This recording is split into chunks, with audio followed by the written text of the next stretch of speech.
মন্দির।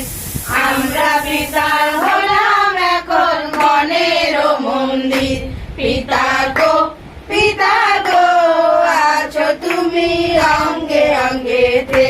পিতা গো আছো তুমি অঙ্গে অঙ্গেতে। গাছ যেমন মাটিকে আঁকড়ে ধরে বাঁচে, গাছ যেমন মাটিকে আঁকড়ে ধরে বাঁচে, আমরা এখন বেঁচে আছি যিশুর দয়াতে। আমরা এখন বেঁচে আছি যিশুর দয়াতে। পিতা